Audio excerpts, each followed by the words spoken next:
Hello everyone, my name's Steve and today I'm just making a short video about exhuming my pet dog. I've sold my house and moving to another house, and I don't like the thought of leaving my beloved pet fox terrier at that place, so the task is to exhume his remains and bring him back up to my new house. And I remember burying him in full compliance of council regulations at the time. He's down to the correct depth, and it should just be a matter of digging out what's left of him. Hopefully it's just bones, hopefully nothing else, into a bucket back up here and reburying him so that he's not down there on his own. Okay, let's go. We'll go down, hop in the car, drive down to the other address, and we'll make a start. Right, so here we are in the backyard of my house that I've just sold. There's the house, looking pretty good. And the backyard, looking around, neighbours, Christian school, and in the very corner, Murray's place of burial. Let's look and see where he's been laid to rest. This is 2 or 3 years ago. There's his little tombstone. There's a tree that I planted to commemorate his life. And we're going to remove the tombstone and dig down and exhume his remains and repatriate him up to Fairfield Road.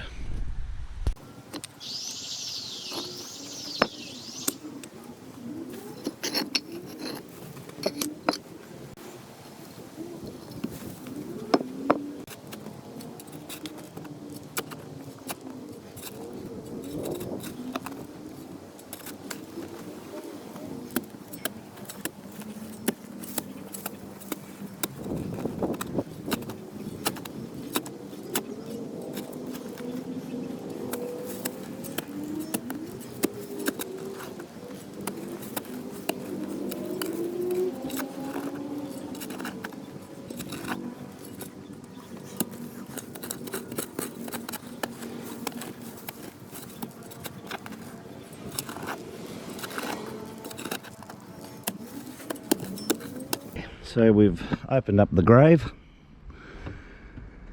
It looks as though I've buried him in plastic, which perhaps I wouldn't have done that had I have known I was going to repatriate him to Fairfield Road. There's certainly more odour than what I thought there would be. It's not the best of tasks that one has to do, but it certainly scares me a lot less than eating oysters, that's for sure.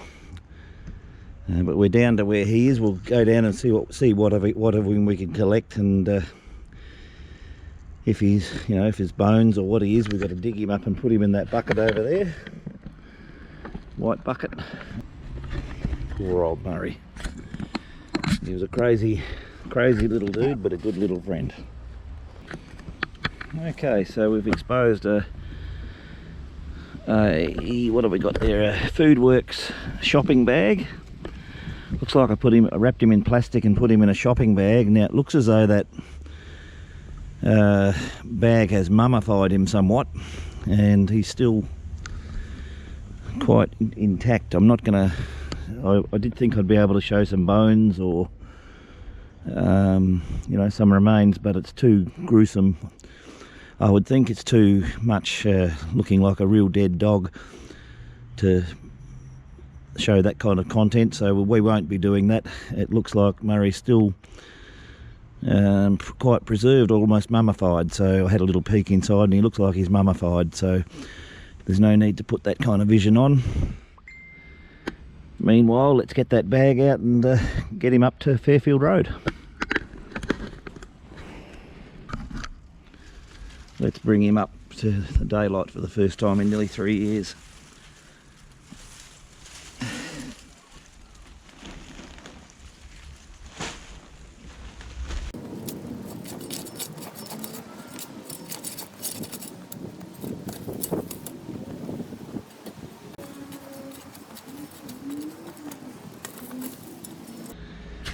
So just to summarise, we've Buried Murray in here in May 2 and a bit years ago.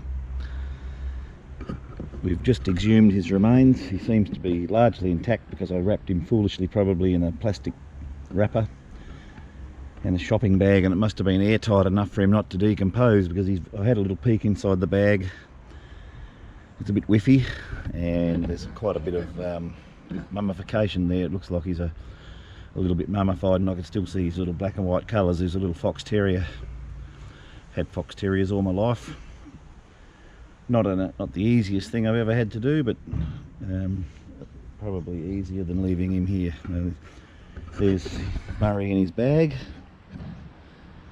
There's his little tombstone that we will rebuild up at the new address. I'll put him in that bucket in a minute and head off. I might have to go home and get something to seal the bag or the bucket because it's a little bit whiffy. Okay, so we've got Murray in the bucket. There's the hearse, which just also happens to be my car, and we're going to give Murray a rose from my roses that I planted a couple of years ago. Beautiful roses.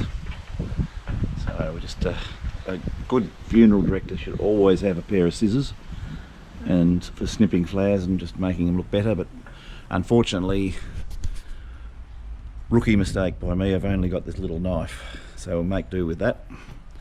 And I'm just going to now cut this little rose off. A beautiful white one here.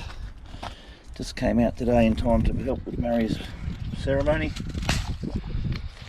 There's the white rose. It's been a while since I've done any flower arranging, but I think a sprig of whatever this is would be good. Okay, that can go on there like that, and perhaps one of these from the neighbours would be great. Let me see. There we go.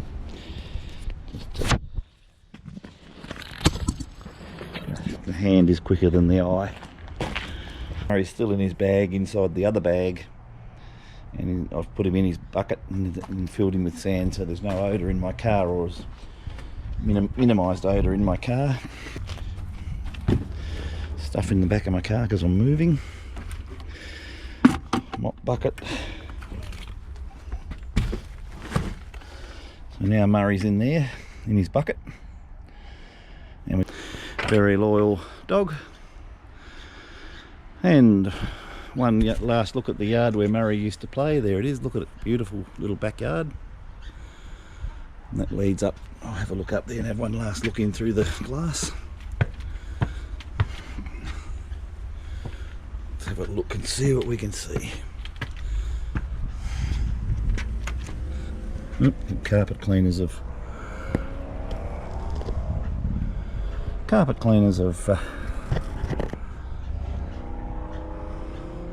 locked the door.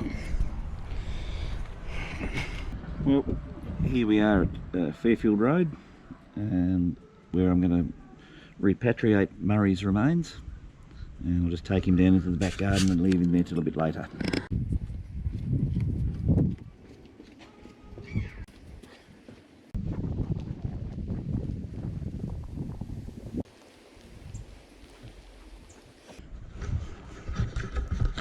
So that's Murray moved from Anitra Close up to Fairfield Road in Gilston Bay, and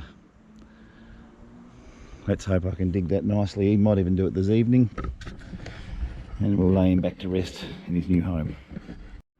Yeah, so Murray's journey from Anitra Close to Fairfield Road, he's come down through the backyard, and we've repatriated him here. Short ceremony. I hope you rest in peace there, buddy. Good night.